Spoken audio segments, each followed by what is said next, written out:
So we've got a bit of news first of all, which is Southampton have rejected West Ham's take it or leave it offer for James Ward-Prowse, but we're going to make another offer. Don't know how that works, I don't know. I get it, I do get why we labelled it up as that. But the second thing is, as a rumour from Sean Whetstone, which is that Tomas Soucek and Jarrod Bowen are unlikely to sign new contracts at the club under the current leadership. Now, I have a bit of an issue with that rumour. First of all, the fact it's leaked.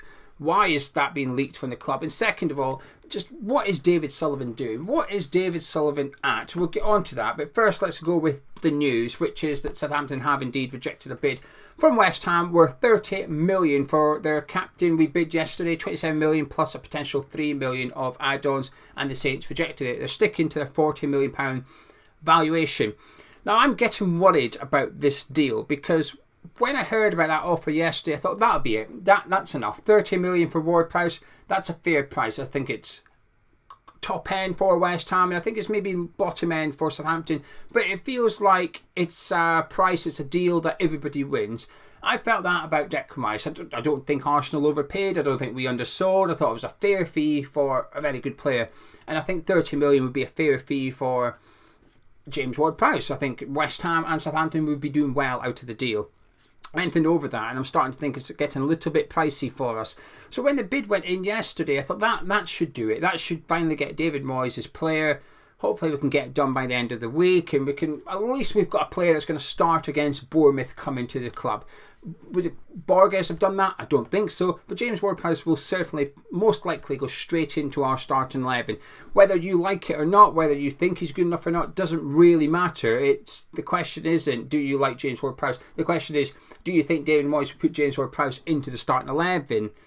And I would suggest strongly that the answer is yes. So I thought that 30 million would be enough. Obviously, it hasn't been. Southampton have rejected it, and I completely get it, because one of the downsides of everybody knowing that David Moyes is desperate for James Ward-Prowse, that West Ham are desperate for James Ward-Prowse, is Southampton will know that we really need him. And as such, they'll price him accordingly. He's 40 million. You can have him if you want for 40 million, but we're not going less than that. Now, will they end up sticking to that, or will they come down to 35 or something? Perhaps. I'd be more inclined to think there's a little bit of wiggle room there. But like I said, I thought 30 would be enough, and it hasn't been. So fair play to Southampton, because it's their player. They can price him what he wants, just like we did with Declan Rice. Brighton are doing it with Caicedo. Fulham did it with Palhinha. I think it's good. I like seeing clubs, the selling club, having the power. For too long, it's been, if a Premier League club goes after championship players, like, oh well, we've got to stand aside and let him move. That's stopped now. It's just some regards. Obviously, Ward-Prowse is keen on the move apparently, so it's still going to happen. But the power is with the selling club, and I like it. I think it's a good thing for football, but it's not a good thing for West Ham United right now, because Southampton can essentially stick to the valuation knowing that West Ham are desperate. Because yesterday we made that bid, we labelled it as take it or leave it, this is our final offer, if you reject it, we're walking away. We called their bluff massively, and Southampton just laughed in our faces essentially. Go on then, walk away, do it, we're not rejected, go on, walk away. The reports are that we're going back with one more offer, but you can only play that card once. Do you know that this is our final bid card? You can only do it once. Once you've played it and they've rejected it and you go back in, you can no longer say, actually, this is our... No, of course it is. We'll reject that one as well. Let's see. But this is the situation the club's got them in. This is the situation David Sullivan has allowed the club to get in by having the manager and a technical director that can't agree on targets. He's now stuck in this place where he's got to back his manager and pay what it takes to get James Ward-Prowse. Or he's got to piss off his manager and not go get James Ward-Prowse, get someone else in, and you better hope the manager plays him. It's a horrible situation. I still feel the James Ward-Prowse transfer is inevitable. I still think we will sign him. But it's going to be costly. It's going to be overpriced because we are desperate. Moyes wants him. West Ham are desperate. Southampton know that, and they're cashing in on it. It's got. And do you know something? I don't even think it's got anything to do with the fact that we received 100 million for Declan Rice. We could have received 60 million for Declan Rice. Southampton would probably still be saying the same thing, which is, this is the guy you want to replace him. He's 40 million. We know you're desperate. There you go. You can have him. When you air your laundry, when you air your dirty laundry in public, don't be surprised that people know what's going on at your club, essentially. And this is what we are doing. This is what David Sullivan is doing. Now, this next part of the video is a continuation of Gonzo's earlier. I didn't know Gonzo thought Sullivan was throwing Moyes under the bus and vice versa. We did a video on Patreon earlier, and I hadn't seen Gonzo's video. He said, "Oh, do you think he's getting thrown under the bus?" I said, "Oh, absolutely, 100%. But this is out of the David Sullivan handbook. He's done it to pretty much every manager he has had at West Ham United. Every single manager Sullivan has, at some point, he throws them under the bus because things start going wrong at the club and he starts panicking that looks bad on him. So in order to deflect the blame, he puts it onto the manager. And this is where it works for the club. When there's not that it happens, but when there's an argument or discussion as to why the club would tell in the know certain information regarding transfers, etc., my argument is it works both ways. At some point, the club, Sullivan, will need those people. They will benefit David Sullivan. Jim White is the perfect example. Whenever Sullivan has something bubbling away, he makes sure that Jim White gets a couple of exclusives, and eventually Sullivan will be able to use Jim White's radio show for whatever he needs. The perfect example was the Declan Rice thing. Sullivan needed the world to know that Declan Rice was available for sale. He wanted to try and get a bidding war going, so he went on to TalkSport, the biggest radio station in the UK. Jim White got his exclusive. David Sullivan got the PR he wanted. It's you scratch my back, I scratch yours. And that works the same way, in my opinion, when it comes to the journalists, whether it's Jacob Steinberg, whether it's Sean Whetstone, an ex-West Ham employee. Sometimes they'll get things from the club that allows them to put out news and benefit off the back of that. But I do think sometimes it works in the club's favour, which is when David Sullivan needs something put out there, he can use these people to put out there. They're one of the best examples I remember of it, or worst examples, depending how you want to look at it, was when we signed Javier Hernandez. When we signed Chicharito, David Sullivan wanted Iheanacho and Slaven Bilic wanted Chicharito. We obviously went with Javier Hernandez, but as a result of that, David Sullivan was really angry. Sullivan was not happy that Bilic didn't want Iheanacho, and he made it clear. He told everybody that he's sort of watching Bilic, he's watching Iheanacho, and if Iheanacho works out well at Leicester, Bilic is for it, essentially. Sullivan was happy to run his mouth because of his anger. He was frustrated his manager didn't want Iheanacho, so he used those links to people to suit him, to get the news he wants out there without having to go through any official channels. It works for Sullivan, and we're seeing a lot of it. Gonzo's covered it. But last night, Sean Whetstone did a tweet, and it said, Hammers, Tomas Soucek and Jarrod Bowen are unlikely to sign new contracts under current leadership structure. That's what Sean Whetstone put on Twitter, word for word.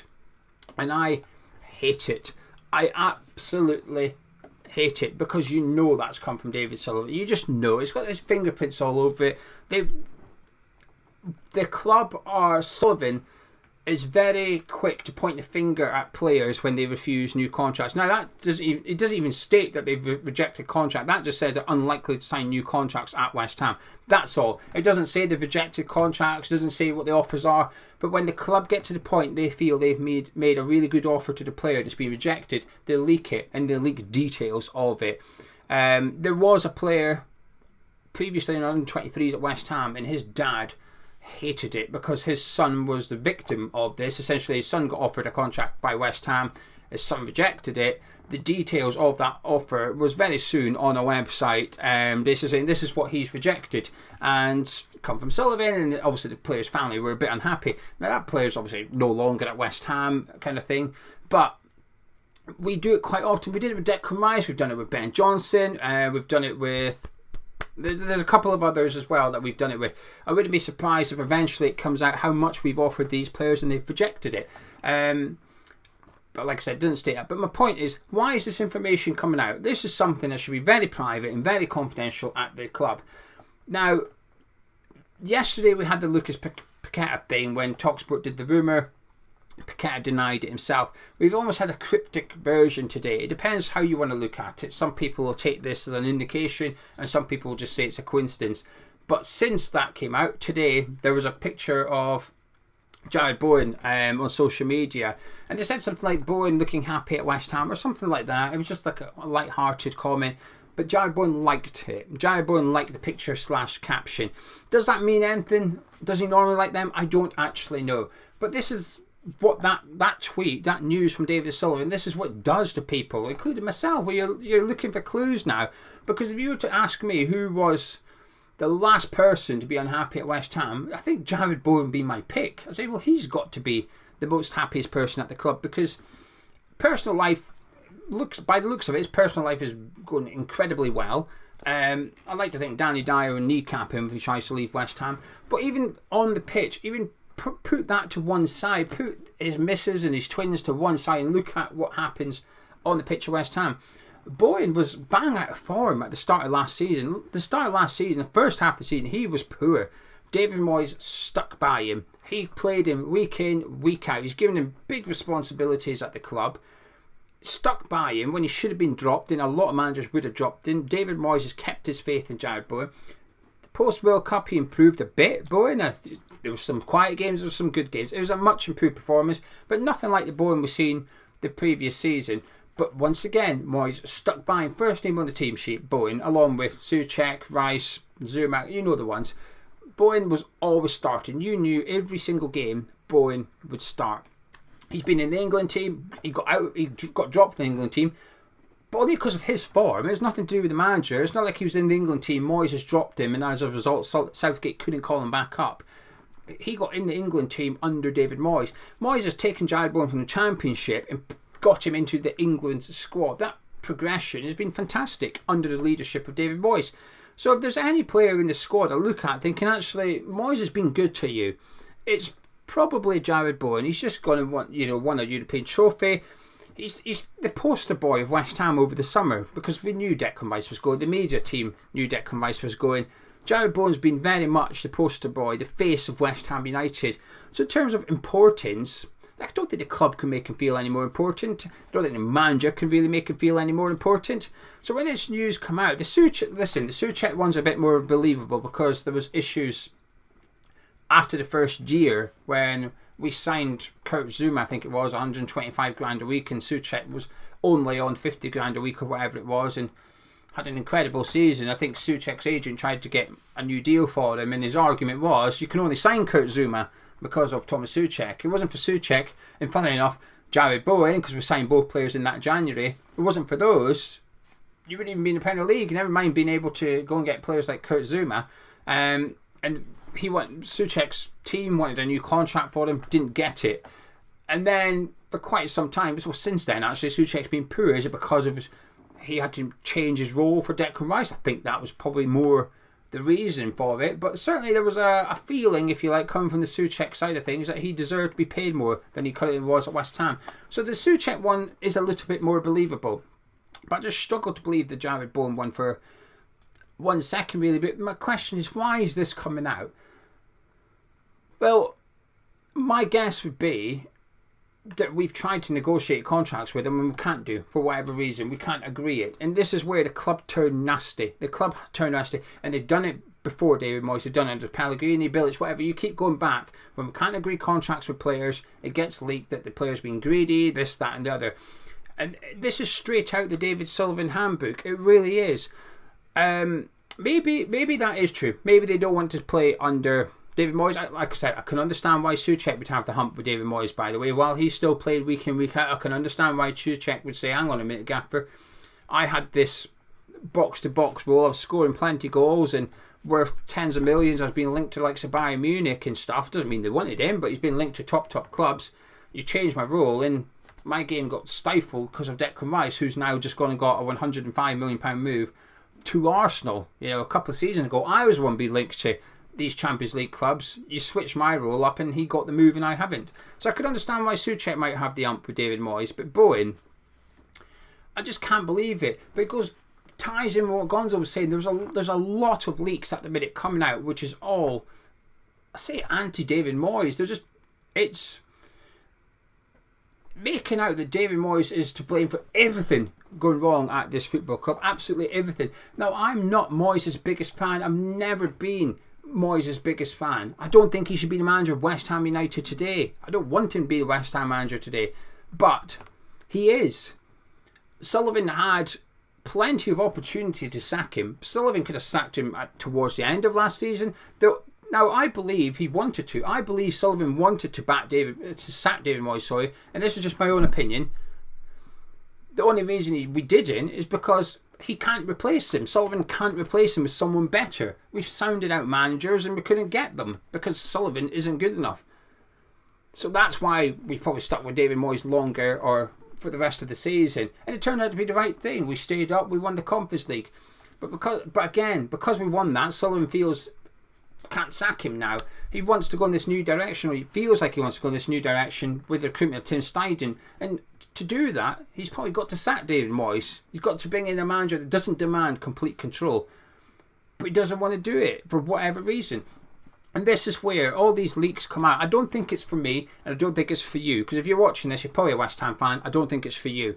You know why Sullivan could get sacked. Even if you're Moyes' biggest fan, I'd imagine you would be disappointed and be a bit annoyed about it. I'd like to think even those might kind of get why the change is being made. You know, manager with less than a year to go in his contract, we're moving in a different direction. I'd like to think even the Moyes in crowd would go, yeah, fair enough. He's had a brilliant few seasons. We're going in a different direction. Thanks for everything, Moyesy.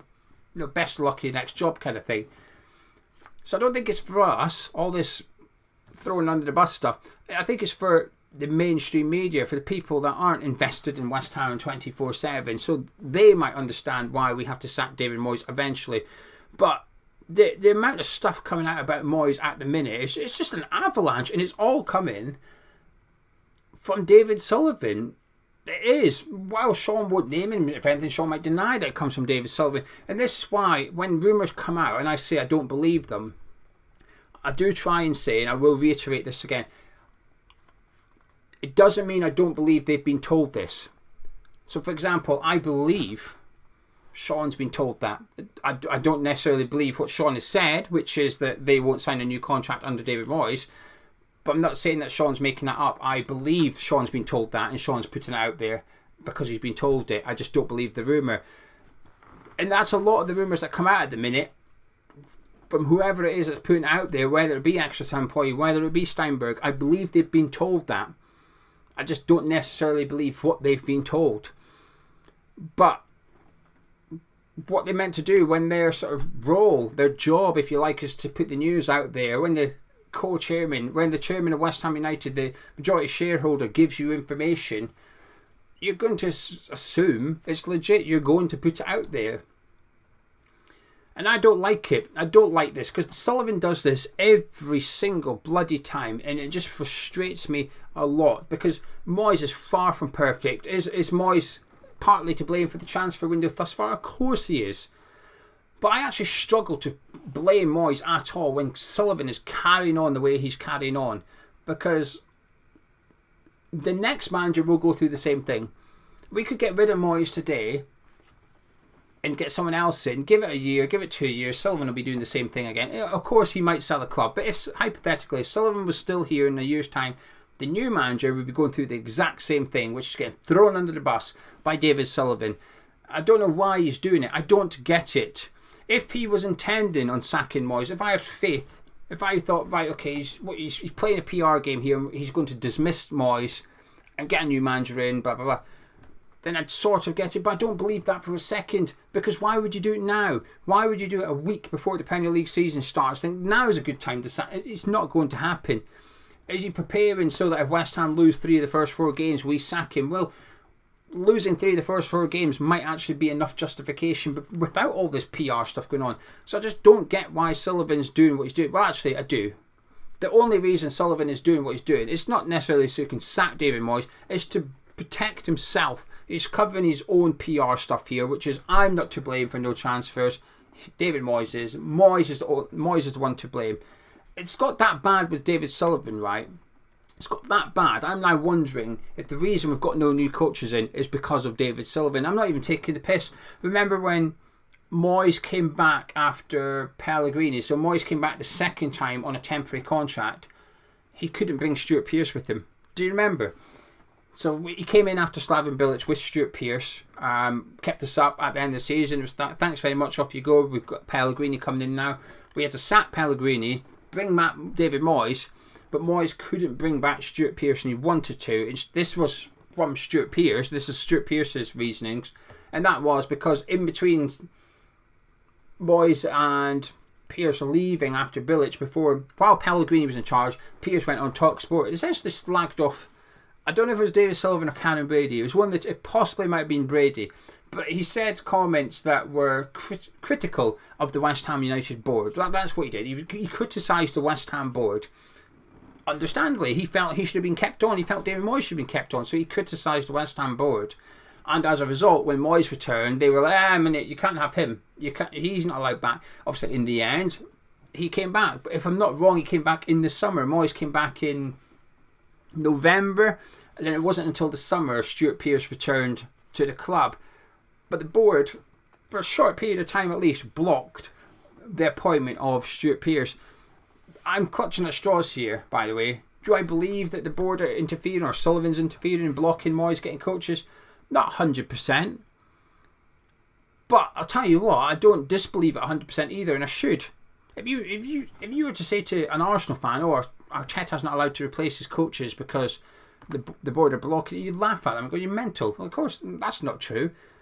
And I should be like that with West Ham, but because of David Sullivan, only because of David Sullivan, let me make that clear.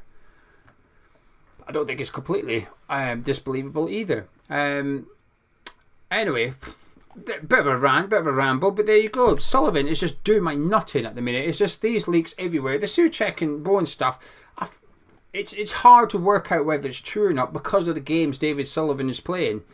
Whether it be with the Borges stuff, the Ward-Prowse stuff, him inside and fighting stuff, it's a mess. Sullivan, I still can't get over that phrase. Sullivan described it as, it's a mess. He created it. Sullivan created a mess by appointing a technical director with no authority and keeping on a manager that won't work under a technical director. Everybody knew what was going to happen.